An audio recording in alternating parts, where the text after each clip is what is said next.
everyone, it's Sharonda from Pay or Wait. So today I'm going to be reviewing Succession Season 2, Episode 4, Safe Room. Guys, if you are not watching Succession, you are missing out. This is my show, y'all. This is my jam, okay? So going into this whole episode of Safe Room, one of the things is this episode kind of opens up and we see that Kendall's on a roof, on the rooftop, at their company. And so essentially he calls and leaves a voicemail for Rhea, who is basically the CEO of Pierce, which is the company that they're trying to acquire so they can stop this whole little hostile takeover nonsense that's happening. So I want to start with that because we kind of end with that. So I'm going to save Kendall's story for last because we got to talk about Kendall a little bit, because as much as I want to sympathize with him and I feel for him, he still ain't right. He's still not right. But we're going to start with Roman, one of my favorite characters, because he's just so shady. He's so disrespectful, but you got to love him. So Roman, we saw at the end of last week's episode that Roman decided that he wants to be taken more seriously. He wants to be a serious contender for taking over the company. He wants to be the next successor. And so he decides after a conversation that he has with Gerri that he's going to go into the management training program. And so he finds himself at the program training at the park's location. And so essentially, he shows up. He's very reluctant about it. He doesn't want to be here, but he knows that he has to do what he has to do. But can we talk about how my man took one of the pastries, put it in his mouth, and then took it out of his mouth because it was nasty and put it back? I was like, you didn't want to throw it away. You had to put it back on the plate so then somebody else can come behind you and just eat it. It just really bothered me for some reason. I just wanted to talk about that. But when we see that they're going through this training video and we see that Kendall comes up and he's doing like a talk about the management program, and then they show Roman, and then like they just cut to the next scene. I was like, y'all not gonna let him say nothing? Even he was looking at it like, so y'all just gonna cut me out like that? And then he tried to call Gerri and like talk to her about it. She was just like, is it really serious right now? Do we really need to be talking about this? Because I don't think it's that deep. So essentially, he meets one of his training people who's actually like pretty, I love like their kind of how they're gelling with one another. They're partners on one of these projects that they have, which is a pitch where they have to come up with a new concept to introduce into the Parks and Resorts organization. And so he comes up with this VR experience where he's talking about like violence, because everybody loves violence. And I was like, I mean, everybody don't love violence, but I mean, pretty much that's what's selling right now. And so they come up with this pitch and how he's like, break that stuff down. He's like, don't mess this up. He's just too much for me. He's trying to lie about who he is. When they ask him his name, he makes up this weird random name that doesn't even sound right. Even though dude was like, that's a very weird name that you just gave me. I was like, how can they not know that it's you? Your video was just like on the screen. I don't understand why you thought that it was possible for you to hide yourself. But whatever. I thought it was absolutely hilarious when Roman dresses up. They have to dress up as a character. It's kind of what we saw Greg doing when he miserably failed after he threw up. But when he's taking a picture with the guy and the girl, I guess they were on a date. And then he was like, are you serious, dude? Like, this is where you brought her? And he like cursed him out. I was just like, Roman, we're supposed to be taking you seriously. You sit up here cursing people out at the parks. I got a giggle out of it, but I was just like, this is too much.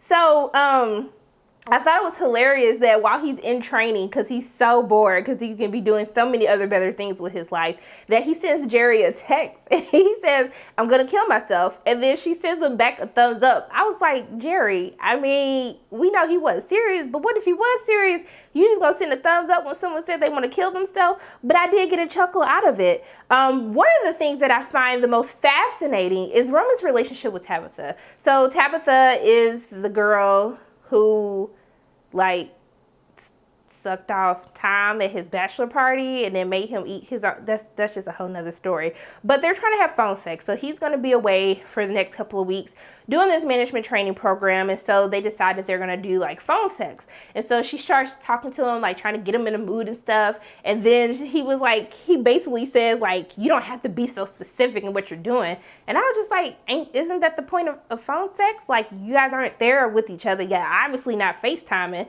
So I thought you were supposed to be descriptive about what's happening. And so I just don't understand why Roman can't like become intimate with her. But what I find even more shocking is as we're building up on what we saw in last week's episode between him and Gerri, how he basically told Gerri, like, I would pounce on you right now if I wasn't so tired, that he calls Gerri, starts talking to her, and he tells him about the idea that they have with the VR pitch and tells her to implement it. And she's like, sir, I don't care. Like, F off. Like, I got other stuff to worry about. And then he was like, how about I just start masturbating on the phone with you? And she was like, I don't care, do it. And then he started masturbating. And then she was like, you're really doing this. And then she just keeps talking dirty to him. And my man just jacked off to her on the phone, degrading him. And I was just like, so clearly there's chemistry between Roman and Gerri. And I guess we're going to explore this. I don't know what issues he had. Does he have mommy issues? Why he can't connect to Tabitha, but for some reason he has this attraction to Gerri. I don't know what's going to happen, but I was totally weirded out about that scene. But in other news, Gerri, you was doing a dang on thing with that red coat. I was like, I see you, girl. She was looking nice in her red coat when she was walking into the building. But that's just a whole different story. But yeah, I just found the whole thing with Roman absolutely hilarious. And I can't wait to see more of these chronicles of him going through the management program. But I guess who we can't talk about Connor. So we know at the end of last week's episode that their friend Mo died. And so essentially Connor and his girl, they're going to the funeral, and then they want her to talk to his wife to try to figure out like what did Mo tell the writer who's like writing this story on Logan and his life and his business practices.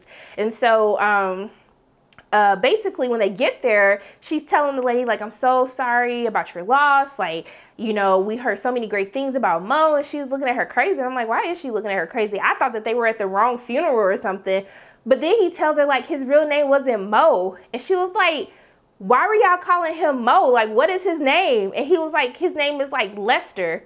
And she was like, so where did Mo come from? And he was like, Mo Lester. And I was like, excuse me? Wait a minute. Is she even looking like, sir, are you being serious right now? And then she's like, was he like a molester? He's like, no, I mean, dad never left us alone with him and never allowed us to be in the pool with him. But no, he was a good guy.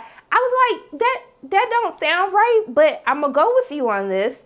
And so we see that she has a conversation with some of Lester's buddies, and basically she goes back to Connor. It's just like, you cannot do a eulogy. Like, if you heard the stories that they just told me, he is not a good person. He was definitely up to some grimy stuff, and you don't want to be associated with this if you're trying to run for president. Like, this can come back to bite you in the behind. And so in the midst of all of this, the writer who's trying to write the story, she shows up to the funeral. She tries to talk to Connor, and Connor was like, look, I don't want no parts in this. I don't want to hear nothing. Just say that Connor was interested in politics at a young age. That's the only thing that I'm going to give you, but I'm not giving you anything else. And so his girlfriend basically rewrites his eulogy to like make it so he doesn't say anything good about him, so they can never use anything to attack him like during his campaign process, which I pray never happens. And so he delivers the weirdest eulogy speech ever in life, basically just reading out facts like Mo had a wife of 15 years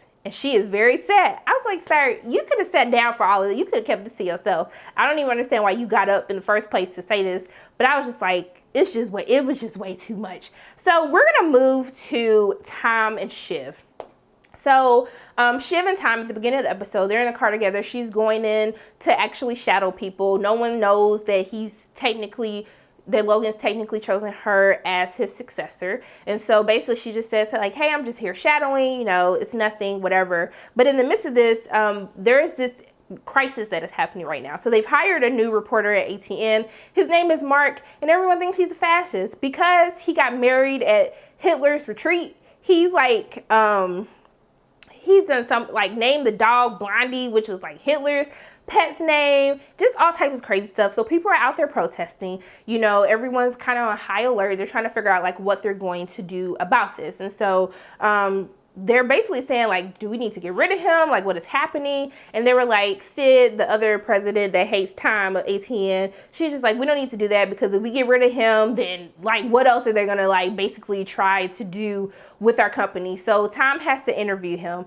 and he has like this weirdest interview. So he's asking him all these questions like, so are you a Nazi? Are you a part of like the Nazi party? And he was like, no. And then he was like, so, what about this, like, where you got married? He's like, that's just a coincidence. And then he's like, what about this whole Blondie? He was like, no, it's totally different spelling. And I'm like, sir, but still, like, why do you even know the spelling? Then he, like, read this, like, Nazi book. Then he was like, so how do you feel about what happened? And he's like, I think it was a tragedy. And he was like, but a tragedy for which side? And he was like, the Germans, the Russians who were killed. I was like, sir, it is clear that he, like, call me dumb, but I don't know. But I think all the stuff that he's telling you let you know that he probably is a fascist and you probably need to get rid of him because this is like way too much. But in the midst of all of this, there is this shot that they hear. And so everyone's like, shooter, everybody's running and no one knows what's going on. And so this is where we get into the title of this episode, Safe Room. So the groups of people, they're all taken into two different safe rooms. So we see that Tom is taken into a safe room at ATN. And basically, which looks like just a regular like storage closet. I don't know what type of safe room, panic room that was, but I was just like, that's boo-boo right there. I wouldn't even want to be there. Greg is having a heart attack because he was just like, y'all, this don't look safe. I'm looking at these windows. I'm looking at all these places where like threats could come in. What is happening? But did y'all see old dude from Orange is the New Black, who's the security guard that was like manning the door? I was just like, I see you. I see all these people come back. I was like, I was happy for a moment. But yes, so in the midst of all of this, basically, Greg has a discussion with him and he says, since we're trapped in this room, I think it's time for me to like do something different. Like, I don't want to work with you anymore. And so Tom has this like meltdown, like, are you breaking up with me? Like, I don't need this right now. Like, how dare you? And then he started throwing water bottles. But then I was confused because I was like, Tom, why are you throwing the cheap water bottles at him? Because then I see the Fiji water bottles like under the table. Those probably pack a lot more heat. Like, why didn't you throw those in the first place? Maybe that was just me who noticed that. And I was like, why weren't you drinking the Fiji water? Because Fiji water good. We just can't afford it because it's too expensive. But I was really confused by all of this. And so, one of the things that I did want to say with Tom, he really annoys me because when he did that whole footrest thing, when he made the guy get on all fours and he was using him as a footrest, I was just like, why do you feel so entitled? You're so like, I think because he comes off as weak to me, that when he does these things, it's just like, oh, I can't stand you. Like, I just really don't like Tom. He like gives me some good comedic moments, but I still don't like him at the same time. Maybe that's just me. I don't understand. But yeah, so basically, during all of this, he calls Shiv because he's trying to figure out what's going on with Shiv. Like, where are you? And she's like, oh, I'm in a safe room. He was like, what safe room? Like, I'm in a safe room here. And she was like, no, we're in another room. I'm with my dad and Gerri and Kendall and all these people. And he was like, hold on, wait a minute. He was like, excuse me, can y'all take me to the good safe room? Because this don't feel safe. And he's like, let me go over there. And they're just like, sir, like, you can't leave. You can't do anything. And so in the midst of all of this, there's an interesting scene that happens kind of after the fact, and I'm kind of going out of order because I want to wrap up everything with Tom so we could just be done with him for this week. But after they get out, Greg, basically, they have another discussion. Tom apologizes for throwing bottles at him and how he reacted, but he was just like, you're smart, you're a good wingman, like, I don't want to lose you. And then basically, Greg brings up the documents that he kept that he didn't shred, the evidence of all the allegations and stuff that they tried to cover up with Parks. And so he was like, are you blackmailing me? And he was like, no, but yes. And so essentially he tells him that he's going to give him a promotion.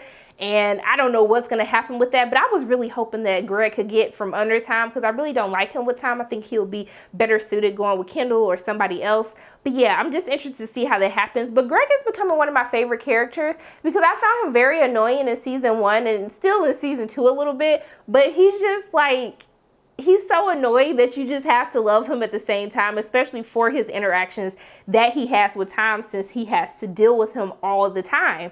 But in the midst of this, let's talk about Shiv, because Shiv get on my nerves too. I guess y'all seeing the trend that most that all these people get on my nerves, but we got to talk about him. So Shiv, she's trying to kind of get a grasp on everything that's happening at Waystar right now, but she still finds herself kind of like on the outer circle, even though her dad's supposed to be bringing her in, which I think that he's still kind of playing Shiv at the same time, but I'm not sure what his whole game of chess is with her. And so she basically he like toasts her like, you know, welcome to like, you know, learning how to run a company or whatever. And so she's like, do I sit up here? And he's like, no, Kendall's there. And then Kendall walks in and is like giving his dad his medication and stuff. And she was like, so he just giving you medicine now? Like, what is going on? Like, because everyone's still confused because they don't know that Kendall killed someone, and that's why his dad is keeping him close. So they're kind of just, she's very confused about what is actually going on. And so this whole episode, she's trying to get information out of people.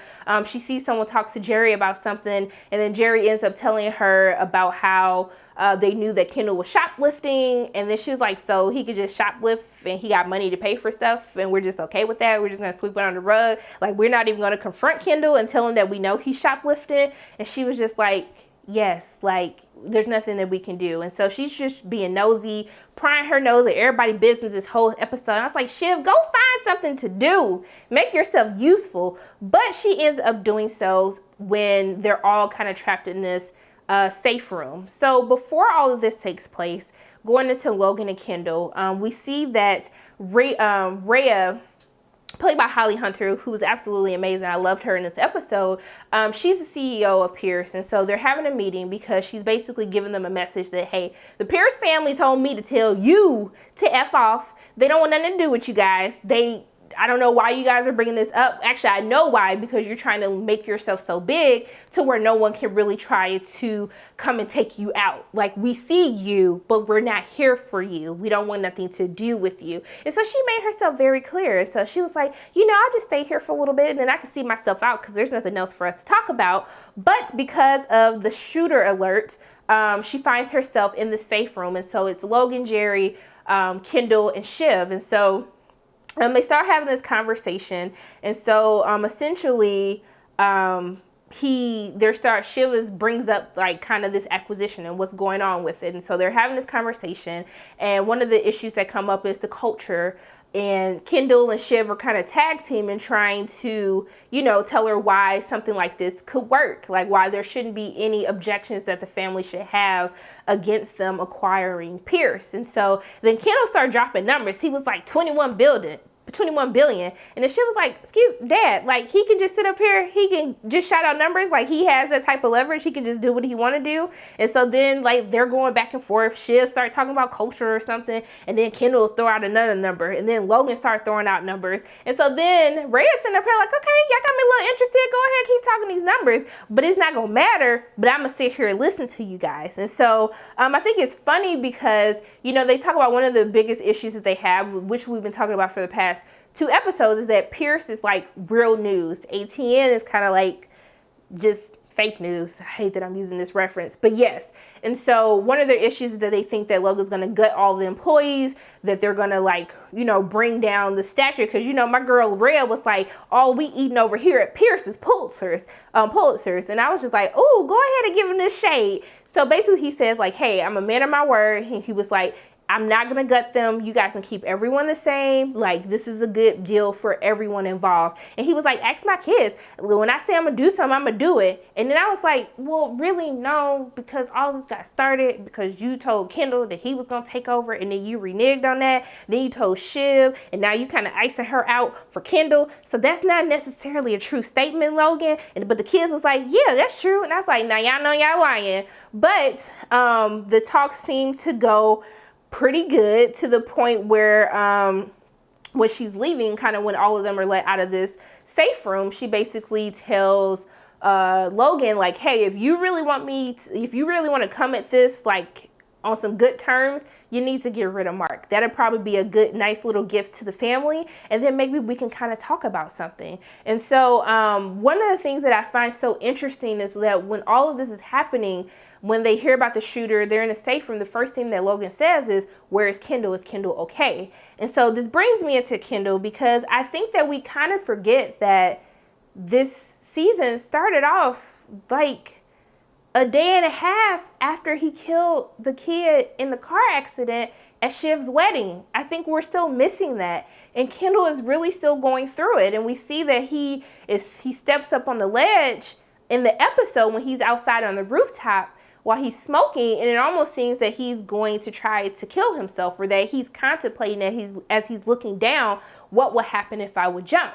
And so I think that, you know, as much as we feel as though that Logan, which he is using Kendall to, you know, do what he needs to get done, he still cares for his son and he's still worried about him. And I find it hard to watch, especially when Kendall has this conversation with Shiv and she's like, what is going on? Like, did dad tell you that you were going to take over? Like, what is happening? He's like, no, I'm like, trust me, I'm nowhere near being able to take over. I'm not even a contender. And she was like, okay, but why do you feel that way? And they've been trying to figure out, like, what is wrong with you? You've been like a zombie ever since the wedding, and we don't know what is happening. And he can't tell them that he killed someone. And, you know, I find it interesting when he tells her, like, you know, out of all of this, like, can you please just make sure that you look out for me? Because if dad didn't need me, I don't know what I would do. And I think that's him saying, like, if he didn't feel as though that he needed to be around to help right his wrongs or to help his dad kind of close this acquisition, that he will probably have, he's having suicidal thoughts. You can clearly see that. But I think that he feels as though that he would seriously kill himself. And so when I see that scene, in a moment, I was like, I felt so bad for him. But then I was just like, no, this is not okay. You literally helped kill somebody. Like, you killed someone and they covered it up for you. And you're just living your life as normal. But I think that they really need to, especially Logan needs to get him some type of help. But I don't even know how you can do that because he can't tell anyone that he killed somebody because then he'll go to jail. And so, you know, I find this whole thing of safe room, just so like beautifully done as we're kind of see how these things are kind of playing out, because at the end of the episode we see Kendall goes back to the rooftop and we see that they put the glass up. And if you notice, when Kendall walked into the room initially, Logan asked him, where were you? And he was like, I'm okay, I'm fine. But obviously they found him on the rooftop and they could probably see that he was probably trying to kill himself. And that's why you see at the end of the episode when he goes back up there, there's kind of like the rooftop has now become his safe room because they kind of blocked him from being able to try to kill himself. And so I just find it really interesting to see how all of this is going to play out. We see in the episode for the preview for next week's episode, that they're going to go on this retreat with the Pierce family. They're going to meet one another, which I'm sure is going to be very cray-cray and very entertaining to watch. But I love how we're learning more about this people. And even though they're all very flawed, they're all very unlikable characters. Like, it's really hard to like any of them. Maybe I can muster up some like for Greg out of anyone else on the show. Just how this like world of power and trying to fight for this power, fight to be the successor, it's just really ruining all of their lives. And so I just had a good time watching this episode. If you guys are not watching Succession, you really need to. It's a very great series, very great actors. Like, everyone is just doing such a great top-notch job. The way that they weave the comedy into it, it's so entertaining. I love the show so much. I hate everyone on the show, but I still love the show so much. Who would have ever thought that I would say something like that? But yeah, so those are my thoughts on Succession Season 2, Episode 4, Safe Room. As always, my name is Sharona from Pay or Wait. And if you like what you saw today, make sure you hit the like button, hit subscribe, share this video with your friends, and make sure you hit that notification bell. And I love you guys 3000. I'll see you soon.